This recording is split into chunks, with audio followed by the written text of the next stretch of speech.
Good evening and welcome to the Look Finance SEQFC preview show with thanks to Vilic Law. Tonight we've got a bit of a special one. As always, I've got Tony with me. Tony, good evening. Good evening. How are we? Yeah, very good, mate. And luckily, we've changed it up a little bit. We're kind of getting close to being outnumbered here. We've got two gentlemen joining us. Obviously, we've got Daniel joining us, head coach at Mitchelton in the FQPL. Daniel, how are you?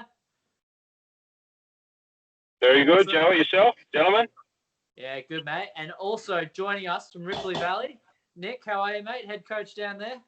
Yeah, good, mate. Thanks for having us. Oh, anytime. Pleasure having you, boys. We might jump off straight into it. Obviously, the NPL, we'll have a look at that this week. I think some of the comps underneath are looking a bit more juicy in terms of games, but we'll have a look through this and see how it is. Obviously, the games this weekend, Friday night, Lions are going to travel up to Sunshine Coast. They're a bit safer at the moment. But having a look through, I think at the moment it's that battle of relegation. So the two games there that affect that, obviously we've got City. They're going to be playing Capalaba. That's at 5:30 on Saturday. And then Redlands, they take on Gold Coast United. That's at 7 on Saturday. Bit interesting. Daniel, obviously you're in a good position in the FQPL with Mitchie at the moment. Being the interesting year, one goes up, one goes down, and obviously announcements during the week. Do you think these guys would be interesting to come up against one of these clubs? Who would you prefer to take on possibly in the near future? Oh, well, it'd be disappointing for some and happy for others to see, a giant like Brisbane City go down. It'd be exciting for a lot of FQPL clubs, but be unfortunate for the general league, we'd expect. So, look, any of those teams, Capalaba come up. They're not safe yet, but we'd expect them to be safe. But look, it just proves the validity of having promotion relegation because there's still so much to play for those clubs. So they'd all be good to play against. Without an FFA Cup, we don't get to know this year. But who knows? Who knows? It's an interesting weekend this weekend. Yeah, obviously, I think that'd be a bit torn for you.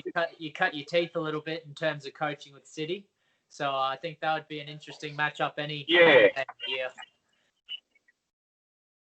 Yeah, I certainly don't want to see them go down as an avid City coach there in the NPL and played most of my career there. So, hopefully they get the job done against Capalaba. But, I think it's 12 games without a win, so they've got to find some form.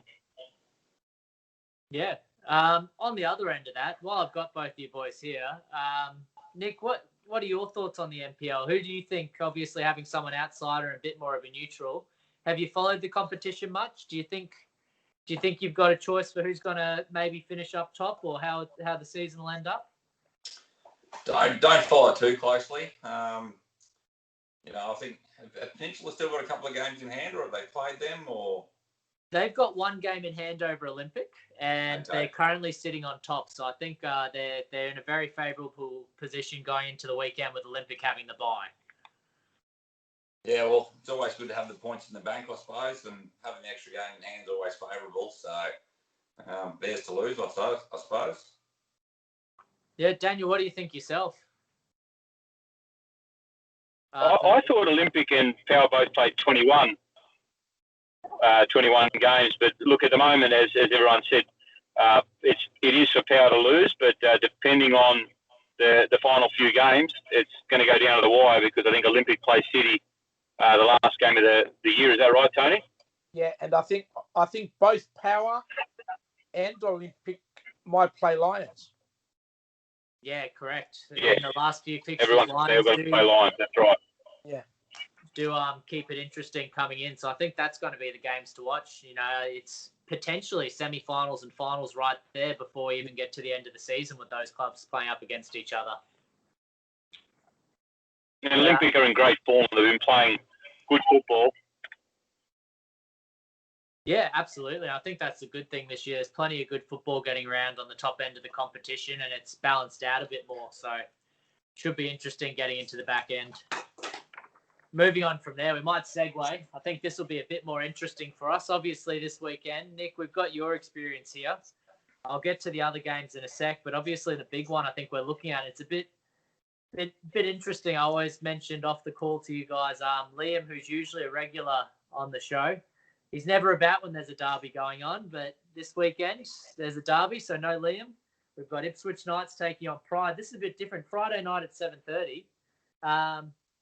Obviously out west. Nick, what's your thoughts? What are your ideas of this? Pretty close one. Obviously, Knights got up in the first leg of this. How do you think this weekend's going to unfold in that derby? Yeah, look, I got out to the first round game between the two sides.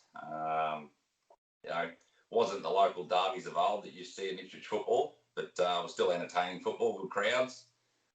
For me, I'll play up tip Pride in this one, just for the sheer fact that Knights are now without Lockie Munn and the Japanese boy in the midfield. I mean, since Lockie's gone, I think that's just changed the dynamic of their football, and they haven't been as prolific up front. And he was a big out for them when he went away. So yeah, probably lean towards Pride, but derby football, I think Knights have had the edge over them for a long time now. I don't think they've lost to them, to be honest. So should be a cracker. Yeah, absolutely. Just in general terms, I know obviously Ripley, for people that don't know where they're situated, they're out west towards the Ipswich region as well. How do you find that? Obviously, there's an announcement, I believe it was this evening, Pride announcing that they've got an association with Everton now. Is that great for the region? Is that something that interests you when that came up? Yeah, I saw that earlier tonight.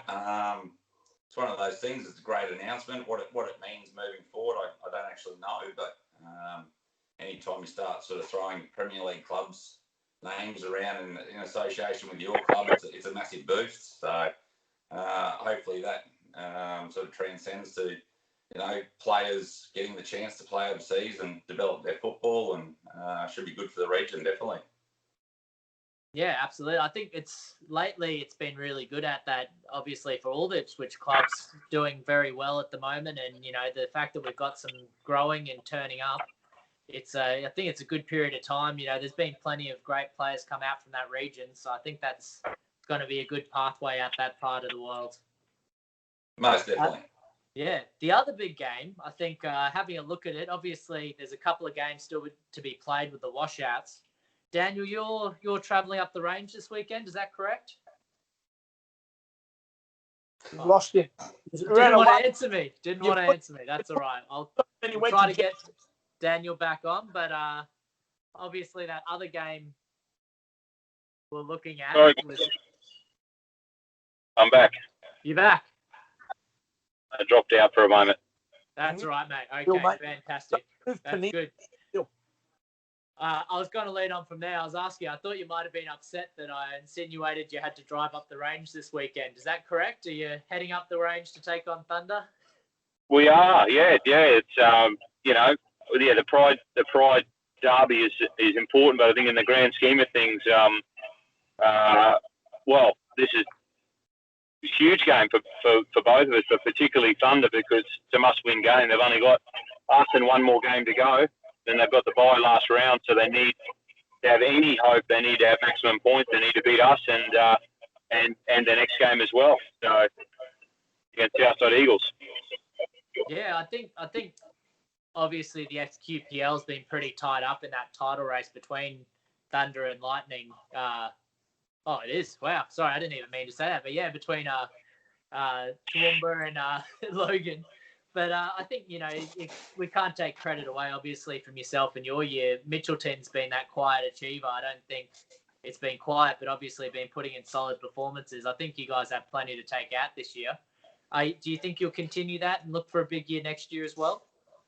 Oh, look, 100%. We've lost twice this year. Our bugbear has been a few draws. I think we've drawn six games this year, so it's been very tough to beat. Yes, we've got a young side, so the average age is under 21. I think it's 20.6. But realistically, it's always been an aim to keep building. So the squad is back pretty much for next year, and it's not finished this year. We think we can still have a good nudge this year for some silverware. We're in good form, and we'll see how we go this weekend. We're going to give it a red hot go on Sunday. Oh, absolutely. And anyone who didn't know, that's obviously up in Toowoomba. That's at 3:00 on Sunday.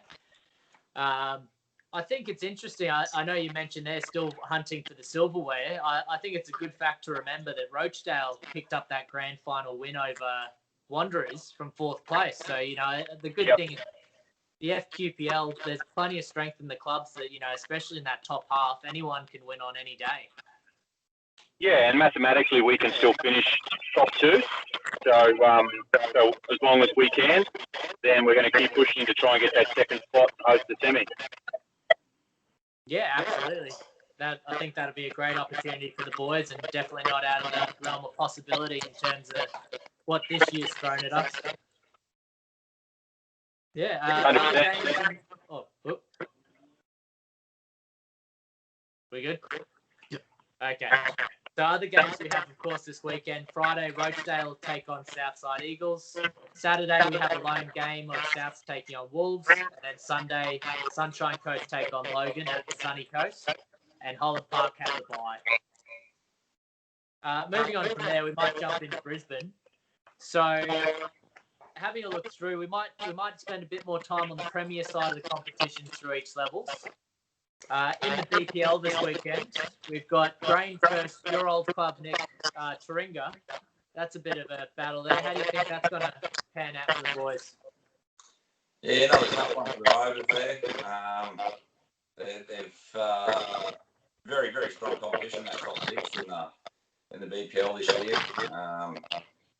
I think they come off a couple of losses, the Rovers, so I'm sure they want to get back into some winning form. Shawnee Carambassis is scoring goals for fun at the moment, so hopefully he can get a couple and they can get back to winning ways.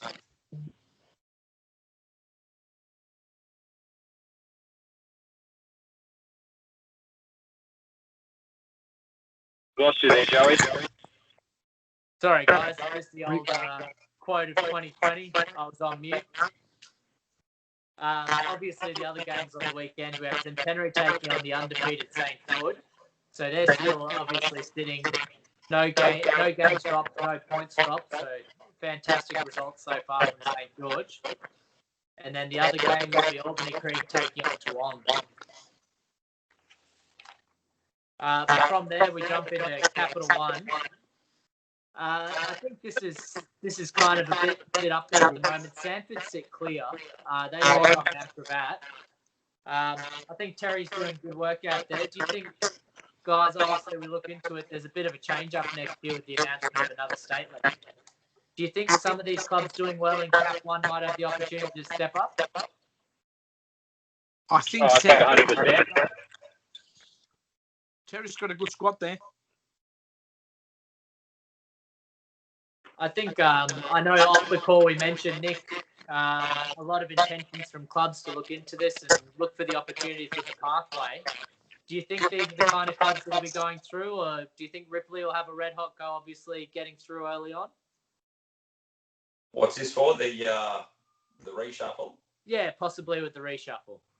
Look, I don't know. For a new club, I think the best thing is to breed a culture. I don't know, you like to win a bit of silverware on the way up. To get handed a spot in the higher grades, probably, I don't know if it's a good thing or a bad thing for a new club. But us aside, there's a couple of Cap 2 sides there that would definitely relish a chance to play, BPL football. It's an interesting one. See how how many clubs apply for those spots if they open up next year. Yeah. And obviously the reverse there, Daniel. Are you looking forward to the competition of having a few more clubs or maybe a bit more of a threat in terms of relegation promotion below your competition? I think it's a big game changer for many reasons. One is that the structure means that the same rules that apply for for NPL and FQPL will now apply to the other leagues. So you can't have, we can only have a maximum number of points. We can only have a certain number of imports. So that means that, it's a level playing field for everyone. I think the teams that apply for that FQPL2 will surprise some people. Like I remember when FQPL got launched and Southside Eagles were in it, and everyone was a bit like, where'd they come from? So I think you'll find the clubs like, I would expect a club like Caboolture to go for it. Perhaps Pine Hills, one or two from the Gold Coast and the Sunshine Coast. The likes of Taringa would have to be going for it as well. So interesting to see who does, but it's going to be good for the whole ecosystem, I think. Yeah, positive stuff out of that, guys. So obviously in Cap League Premier competition, Saturday the Lakes will be taking on Western Spirit. Sunday, Sanford will be taking on Mount Gravatt. And then after that, UQFC will be taking on Brisbane Athletic. Moving on to a competition that I think we probably spoke too much about at times. Capital 2 Prem. Luckily, we've got someone joining us who's not associated with Pine Hills. Hang on, neither am I. Neither of you. I'm not associated with Pine Hills, mate. I've watched 4 games.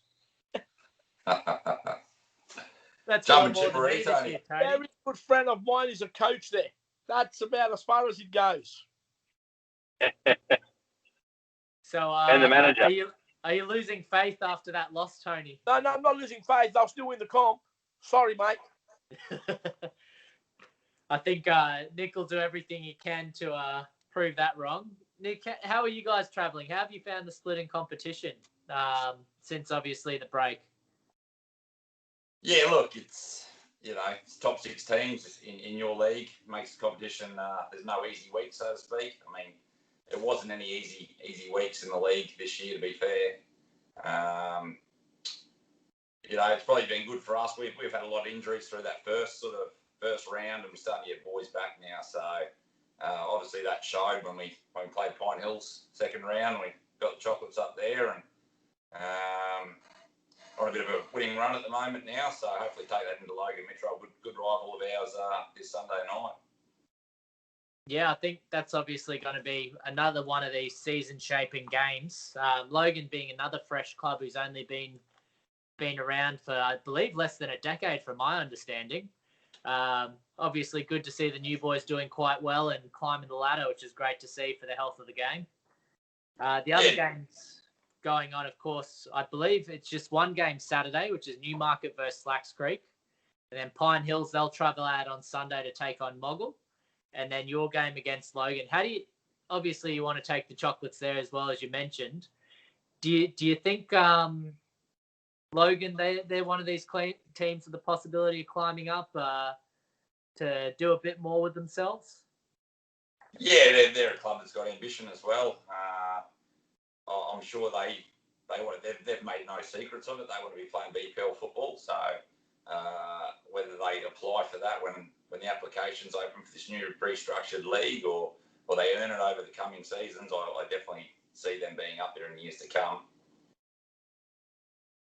Yeah, absolutely. I think we mentioned it quite a bit on this show, and when we have our chats, I think that Capital 2 competition's been fantastic this year and quite surprising, some of the squads coming out. It's I think they'd give anyone in the Brisbane system a run for their money with some of the performances coming out each week. Yeah, definitely. Yeah. How are you finding the back end of the season? Do you think, obviously, the change in format, has that thrown the boys out much? Has that made it a bit of an interesting situation for yourself as a coach, obviously, trying to manage around it? Yeah, definitely a new challenge. I mean, we've been really competitive this year, but, we lost 2 sort of, I think, round 6 and 7.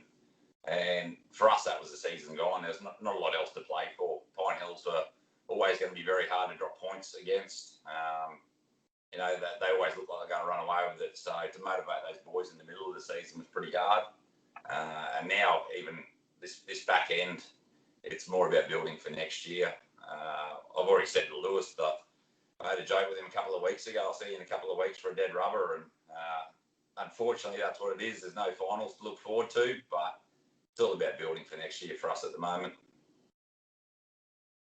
I think it's, from hearing from both of you guys tonight, it's really promising stuff. I know whenever you go to the grounds and you hear plenty of chat of people bringing players in and, complete squad changes, I got to pay compliments to both of you guys, obviously, for backing your squads and looking for that future planning. It's pretty good stuff to hear out of the clubs. Moving on from there, obviously we've got one competition below that, so I think this is a bit interesting still. So obviously having a look, we've still got Narangba and Springfield on top of the Cap 3 Prem competition. Having a look through, there's other games going on. So Redcliffe take on Logan Village on Saturday. Willowburn, which Tony, is you awake, mate? Yeah, mate. Sorry? Just. I'm just checking on Tony, make sure he's still all right. Willowburn taking on Narangba at 7, and then Springfield taking on Jimboomba. I might throw a question out to Tony. Obviously, I've asked the other boys about this changing competition. Tony, you've seen the landscape change quite a bit, and you've seen different clubs climb up and go down. What are your thoughts on the change of the competition format next year and moving on over the next 3-year plan? I'll believe it when I see it.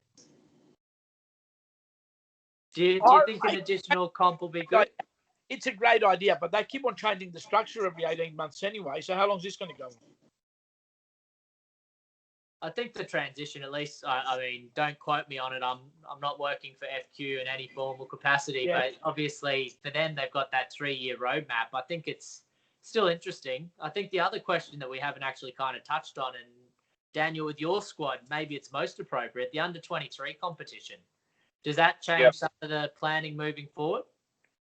No, we talked about this, but it's not changing anything for us. We're promoting our 18 up to the 23s next year.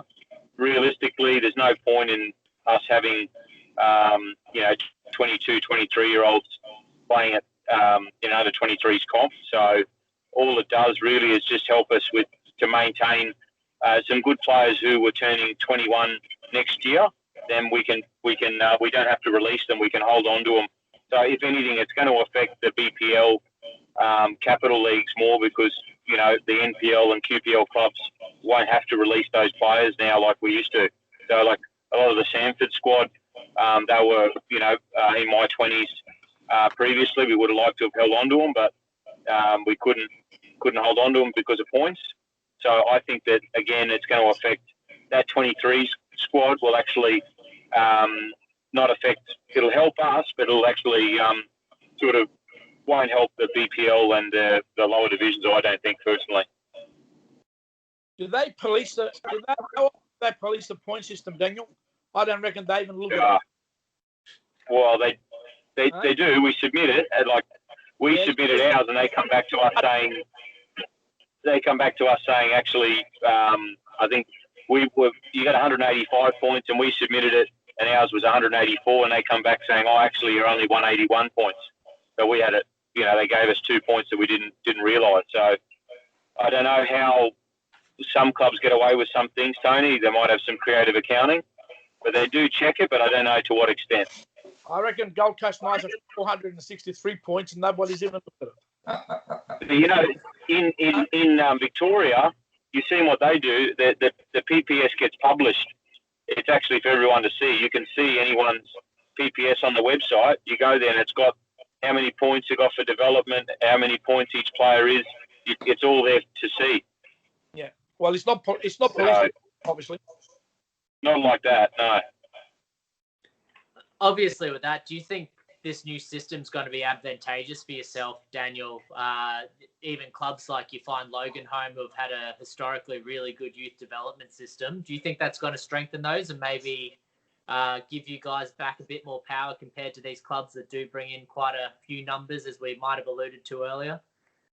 Look, I think it will, but I do also think that what I said about impacting on BPL teams, it'll certainly hurt FQPL teams as well. So the likes of, ourselves, but Southside Eagles and those teams, they've been profiting from NPL players who are in the under-20s who don't make the first team. They turn 21, they go and play FQPL.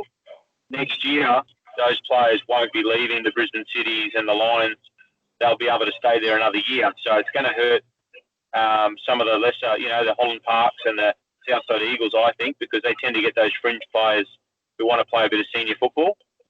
So I think it's going to hurt some of the FQPL sides as well, not being able to get those players from the NPL teams, the fringe players. Nick, obviously, it will be good. some really good input there. What are your thoughts, obviously, from your club? As I said, luckily with both of you guys, you back your teams, you back your squads for 2021.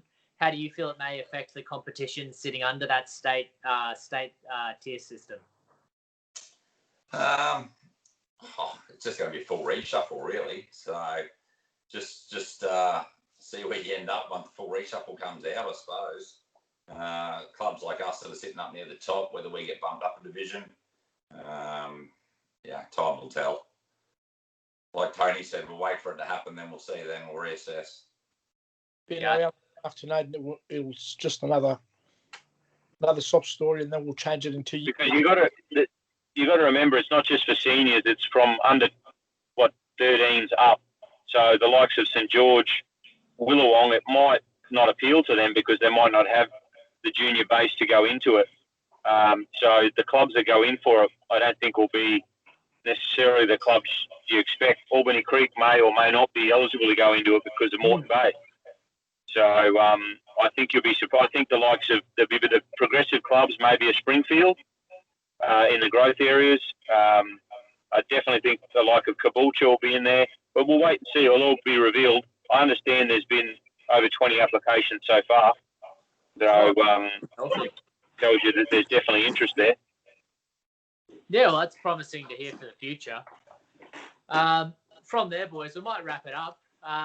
Anything else you want to mention while you got the limelight? I think it just, again, I was just going to say the benefit of promotion relegation, so having everything linked together, it shows like the NPL now, whilst is it as strong as the 4X league and it used to be, it's obviously debatable. Is it stronger than it was? You know, you don't have many blowout scores. Like when I was there, Tony, you were there for the grand final and I was with City. You know, you had some strong clubs and then, you know, there was we were beating Western Pride and Toowoomba. You know, you go to Toowoomba and, you know, be a lot of goals in. This year, the NPL seems to be a lot tighter, and I think that's because of promotion relegation. So hopefully that'll strengthen the other leagues as well. The cream, what I'm getting to is the cream will rise to the top, and the best clubs, you know, will get promoted. And if it means St George, Willawong end up in NPL because of their performances, not because of criteria, then good luck to them. If it's Springfield in the NPL, that's how it should be. It shouldn't be on money. It should be on the best teams playing the best teams. But we all know full well that clubs with money will always do whatever they're going to do. That's true. It's proven now, isn't it? I think coming back, and maybe it's the theme a little bit, I've got to agree with you, Daniel. And, you know, as I mentioned, it's lucky to have both of you guys here and especially hear such positive things of backing on your squads, especially with youth. You know, it shows a lot of promise. And even though we always look over the fence and compare clubs, I think you've got a very good point. If anything, the FQPL and NPL shown it this year with some of the competition, especially the top end in both of those, and even some of the gaps that have been narrowed. As you mentioned, there aren't these games where they blow out 13-0 anymore. Not that I can remember off the top of my head. I think there was one game possibly with 10 goals in it, but that was a bit of an anomaly, of course. Yeah, the Capella Bar East, that was pretty rare. Yeah, I think James was just too hot that night. He couldn't miss the goal if you paid him. Mm. What I want to know is clubs like, and I'm using Brisbane City as an example, they've promoted youth. They're nearly relegated. How much longer can they keep on using this thing? I'm going to promote youth, before they start opening up the checkbook and saying, you know what? This youth isn't getting us anywhere. We're going to throw money and we're going to strengthen up. Yeah, they have signed probably 10 or 12 players this year, Tony, outside the club. It hasn't worked. Yep. But I know what you're saying. They're bringing year-old kids. They're not going to get anywhere in the NPL. Yeah, I don't disagree with you. The league's too strong now. That's right. So you've got, I reckon, and don't. I just think Brisbane City and certain other clubs that are in that bottom bracket next year will throw money and get players to make sure that they're not in the same position this time in 12 months. Well, there's 3 next year to get relegated. Well, there you go. So if that was this year, you would have Redland City and I think Capalaba or East would be going down if that rule applied now. Yeah. So I think they're going to shoot themselves and go, 3 clubs down next year. Mackay back in. So, it's going to be all to play for. I don't think Mackay will get back in. But they are in it. I reckon they will not get in it. That's my opinion. My opinion counts for nothing, but I don't think they'll be in it. Maybe the second team in the FQPL will get promoted. You never. Well, Daniel, you might. We can always dream. I think Tony, we've had a few predictions on this show come true, so I don't think anything's out of the realm of possibility in 2020. Well, if this COVID restrictions are still around, how are they going to cover the gates here, there, and everywhere? Or they'll do what they did last time and one up, none, and keep, like the Fire. Maybe Redlands or City might not get relegated. They might get to stay. I said that earlier, Daniel, that if City were going to get relegated, they'll change the rules to keep them up. Foster did the same for Fire for 5 years. Yeah, it could be. Interesting month, eh? The mafia connection. Hey? I think on that note with Tony, we might wrap it up there, but only time will tell what happens with the competitions. And I think everyone will be keeping eyes on every competition for that matter come early 2021. Once again, up north, they're not going to be in it. Once again, boys, I want to thank you again. Daniel, thank you, and good luck up the range this weekend. Thank you very much. Should be a great game no matter what. Nick, once again, thank you for your input. Thank you for your time. I hope things are going to go well at Ripley Valley and you give it a good red-hot run for the end of the season. Cheers, Joey. Cheers, boys. Got any Nick? Hello to Drags for me. Will do, mate. He's out injured this week. Out from suspension. What? How did he get suspended? Injured. Oh, injured. Suspended. Okay, I misheard. I was just going to say, how did he get suspended? He's one of the nicest guys getting around. Yeah, he is. Yep. It's 1 week for every letter that you use. Remember that 4-letter word? If you use it, it's 4 weeks. Wouldn't be Drager. Wouldn't be Drager. The only F word he uses is flipping. Yeah. All right, boys. Good luck. Thanks, fellas. Once again, good night. Thank you, mate. All right. And with thanks again, I'd like to thank Look Finance and Village Law for supporting the SEQFC preview show. Have a great weekend, everyone. We'll see you next time. See you.